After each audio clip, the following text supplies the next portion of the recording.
High friends, welcome back to my channel. எப்பயுமே beetroot வச்சு பொரியல், கூட்டு இந்த மாதிரி தான் செஞ்சு சாப்பிட்ருப்பீங்க. இந்த மாதிரி கொஞ்சம் டிஃப்ரெண்ட்டாக ட்ரை பண்ணி பாருங்கள். டேஸ்ட் ரொம்ப நல்லாயிருக்கும். இதை செஞ்சு காட்டுறதுக்காக ரெண்டே ரெண்டு பீட்ரூட்டும் ஒரு சின்ன கப்பில் வேர்க்கடலையும் எடுத்துருக்கிறேன். இதை வச்சு செய்யக்கூடிய இந்த ரெசிபி சாதம், சப்பாத்தி, பூரி, தோசைன்னு எல்லாத்துக்குமே ரொம்ப சூப்பராக இருக்கும். பீட்ரூட்டில் எக்கச்சக்கமான நன்மைகள் இருக்குன்னு எல்லாருக்குமே தெரியும். சுத்தமாக உடம்புல ரத்தமே இல்லை, ரொம்ப அனிமிக்காக இருக்காங்க அப்படின்னா பீட்ரூட்டை பொரியல் பண்ணி சாப்பிட்டாலே ரத்தம் ஊற ஆரம்பிச்சிடும். பீட்ரூட் பார்க்குறதுக்கு நல்ல செக்கச்செவில்னு ரத்த கலரில் இருக்கு இல்லையா? ஸோ வாரத்துக்கு ஒரு முறை உணவில் சேர்த்து சாப்பிடும் போது நம்ம உடம்புல சுத்தமாக ரத்தமே இல்லைனா கூட வாரத்துக்கு ஒரு முறை சாப்பிட்டாலே போதும், ரொம்ப ஃபாஸ்ட்டாக ரத்தம் சுரக்க ஆரம்பிச்சிடும். உடம்புல சுத்தமாக ரத்தமே இல்லை, ரொம்ப அனிமிக்காக இருக்காங்க, அயன் சத்து கம்மியாக இருக்குது, இந்த மாதிரி பிரச்சனைகள்லாம் இருந்துச்சு அப்படின்னா மருந்து மாத்திரைகள்னு வாங்கி சாப்பிட்றத விட உணவில் இந்த மாதிரியான காய்கறிகள் சேர்த்து சாப்பிடும் போது சீக்கிரமாக ரத்தம் சுரக்க ஆரம்பிக்கும். இயற்கையான முறையில் விளைக்கக்கூடிய இந்த மாதிரி காய்கறிகளை சாப்பிட்டு நம்ம உடம்புல ரத்தத்தை நம்ம சேர்த்துக்கிட்டோம் அப்படின்னா நம்முடைய உடம்பும் ரொம்ப ஆரோக்கியமாக இருக்கும். சில பேருக்கு மருந்து மாத்திரைகள்லாம் சாப்பிட்டோம் அப்படின்னா கண்டிப்பாக உடம்புல நிறைய சைட் எஃபெக்ட்ஸ் காட்டும், ஏதாவது ஒரு பாதிப்புகள் ஏற்பட தான் செய்யும். ஒரு சில பேர் இந்த மாதிரி பீட்ரூட்டில் ஜூஸ் எடுத்து குடிப்பாங்க, அந்த மாதிரி குடித்தா கூட ரத்தம் ஊற ஆரம்பிக்கும். ஒரு சில பேருக்கு அந்த மாதிரி சாப்பிட பிடிக்காது, அப்படிங்கிறதுக்காண்டி உணவில் இந்த மாதிரி கூட்டு, பொரியல் இந்த மாதிரி செஞ்சு சாப்பிடுவாங்க. இதை இன்டர்னலாகவும் எடுத்துக்கலாம், எக்ஸ்டர்னலாகவும் அப்ளை பண்ணிக்கலாம். நிறைய ஹோம்மேட் பியூட்டி ப்ராடக்ட்ஸ்லாம் ப்ரிப்பேர் பண்ணுறதுக்கு பீட்ரூட்லாம் யூஸ் பண்ணுறாங்க இல்லையா? பீட்ரூட்டை ஜூஸாவோ இல்லை கூட்டாவோ பொரியலாவோ எப்படியோ ஒன்று ஆனால் செஞ்சு சாப்பிட்டோம் அப்படின்னா ரத்தம் ஊற ஆரம்பிக்கும். நம்முடைய ஸ்கின்ல வந்து நல்ல ஒரு பளபளப்பு தன்மை தெரியும். பெர்மனெண்ட்டாக உங்களோட ஸ்கின்னை நல்லா க்ளோவாக பிரைட்டனாக வச்சுக்கணும் அப்படின்னு நினச்சிங்கன்னா உணவில் இந்த மாதிரி பீட்ரூட் அடிக்கடி சேர்த்து சாப்பிட்டு பாருங்கள். உங்களோட ஸ்கின் நேச்சுரலாகவே நல்ல க்ளோவாக நல்ல பிரைட்டனாக இருக்கும். இந்த வீடியோவில் காட்டியிருக்கிற மாதிரியே பீட்ரூட்டை ஃபஸ்ட்டு தோல் சீவிட்டு நல்லா வாஷ் பண்ணிக்கோங்க. அதுக்கப்புறம் ஸ்லைசஸாக கட் பண்ணிவிட்டு அதுக்கப்புறம் நீல வாக்கில் கட் பண்ணிக்கோங்க. அதை அப்படியே சைடில் வச்சு கட் பண்ணிங்க அப்படின்னா இந்த மாதிரி குட்டி குட்டி பீசஸாக நல்ல ஸ்கொயர் ஷேப்பில் கட் பண்ணி எடுத்துக்கலாம். இந்த மாதிரி கட் பண்ணிங்க அப்படின்னா ரொம்ப ஈஸியாக கட் பண்ணிடலாம். பார்க்குறதுக்கு எல்லாமே ஒரே மாதிரி ஷேப்பில் இருக்கும். ஒரு சின்ன கப்பில் வேர்க்கடலை எடுத்துருக்கிறேன். இதை ஒரு பாத்திரத்தில் போட்டு ஃபஸ்ட்டு நல்லா ஃப்ரை பண்ணி எடுத்துக்கலாம். ரொம்ப கருக விட்டுறக்கூடாது. இதோடைய தோலுடைய நிறம் மாற அளவுக்கு நல்லா கிறிஸ்பி ஆகிற அளவுக்கு வறுத்து எடுத்துக்கோங்க. இது தோல் உரிச்சிட்டு நல்லா ஆற வச்சுட்டு அதுக்கப்புறமா நம்ம அரைக்க போகிறோம். இப்போ இது கூடவே ஒரு 2 டேபிள் ஸ்பூன் அளவுக்கு வெள்ளை எள் சேர்த்துக்கலாம்.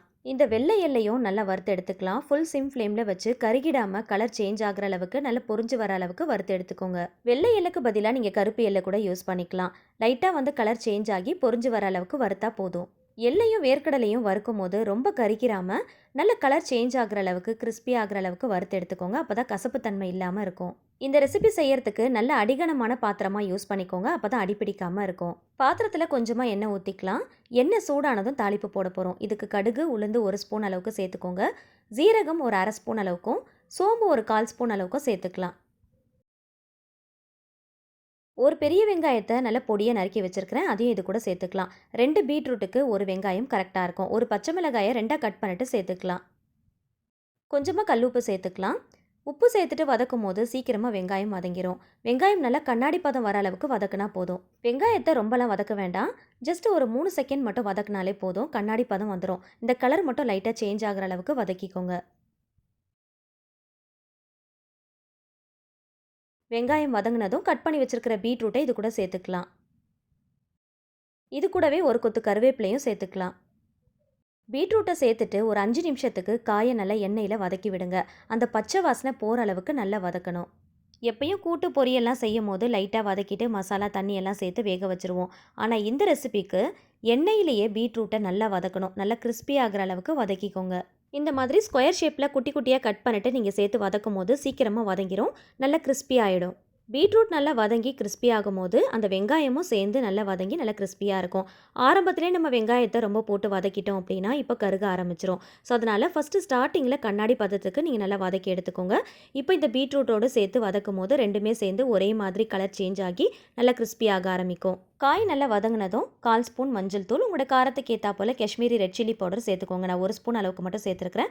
மசாலாவுடைய பச்சை வாசனை போகிற அளவுக்கு நல்லா வதக்கிக்கோங்க. அதே போல் மசாலா சேர்த்ததும் எண்ணெயில் ரொம்ப நேரம் வதக்கணும் அப்படின்னா அதுவும் கொஞ்சம் கருகி போன மாதிரி ஆகிடும். ஸோ அதனால் ஒரு 2லேருந்து 3 நிமிஷம் மட்டும் வதக்கினாலே போதும். இப்போ இது கூட நம்ம வறுத்து வச்சிருக்கிற எள்ளு வேர்க்கடலையே கொஞ்சமாக தண்ணி விட்டு பேஸ்ட் போல் அரைச்சிட்டு அதையும் இது கூட சேர்த்துக்கலாம். மிக்ஸி ஜாரில் 1/4 கப் அளவுக்கு மட்டும் தண்ணி ஊற்றி அலசிட்டு அதையும் இது கூட சேர்த்துக்கலாம். அதிகமாக தண்ணி தேவைப்படாது.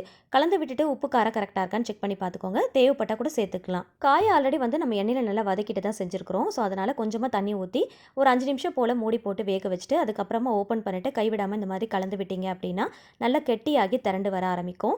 நம்ம இதில் வேர்க்கடலை எள்ளெல்லாம் சேர்த்துருக்கிறதுனால அதில் இருக்கிற எண்ணெய் எல்லாமே நல்லா பிரிஞ்சு வர ஆரம்பிக்கும். இதை செய்யும் போது ஃபுல் சிம் ஃப்ளேமில் வச்சுக்கோங்க. ஓரளவுக்கு தண்ணி வற்றினதுக்கப்புறமா கைவிடாமல் கலந்து விடுங்க. அப்போ தான் அடிப்பிடிக்காமல் இருக்கும். நல்லா கெட்டியானதும் ஸ்டவ் ஆஃப் பண்ணிடலாம். எள்ளு வேர்க்கடலை சேர்த்து பண்ணுறதுனால அடிப்பிடிக்கிறதுக்கு சான்ஸ் இருக்குது. நல்ல கனமான பாத்திரமாக பார்த்து எடுத்துக்கோங்க. ஃபுல் சிம் ஃப்ளேமில் வச்சு பண்ணிக்கோங்க. சூடான சாதத்தில் இதை கொஞ்சமாக எடுத்து போட்டு கூடவே கொஞ்சமாக நெய் விட்டு நல்லா பிசைஞ்சு சாப்பிட்டிங்கன்னா டேஸ்ட் ரொம்ப நல்லாயிருக்கும். தோசை சப்பாத்திக்கெலாம் சைட் டிஷ்ஷாக வச்சிங்க அப்படின்னா டேஸ்ட் ரொம்ப ரொம்ப நல்லாயிருக்கும். கண்டிப்பாக ட்ரை பண்ணி பாருங்கள். பீட்ரூட்டில் எப்பயும் போல் ஒரே மாதிரி கூட்டு பொரியல்னு செய்யாமல் இந்த மாதிரி கொஞ்சம் டிஃப்ரெண்ட்டாக ட்ரை பண்ணி பாருங்கள். சாதம், சப்பாத்தி, தோசை, பூரின்னு எல்லாத்துக்குமே ரொம்ப அல்டிமேட்டான காம்பினேஷனாக இருக்கும். இது வரைக்கும் பீட்ரூட்டே சாப்பிடாதவங்க கூட கண்டிப்பாக கேட்டு வாங்கி சாப்பிடுவாங்க. அந்த அளவுக்கு டேஸ்ட்டாக இருக்கும். வீடியோ பிடிச்சா மறக்காமல் லைக் பண்ணுங்கள். ஃபேமிலி அண்ட் ஃப்ரெண்ட்ஸ் கூட ஷேர் பண்ணிக்கோங்க. ட்ரை பண்ணி பார்த்துட்டு ஃபீட்பேக் ஷேர் பண்ணுங்கள். இந்த மாதிரி டிஃப்ரெண்ட் ரெசிபிஸ் தெரிஞ்சுக்க என்னோட சேனலை மறக்காமல் சப்ஸ்கிரைப் பண்ணிட்டு தொடர்ந்து சப்போர்ட் பண்ணுங்கள். Thank you so much. கீப் வாட்சிங்.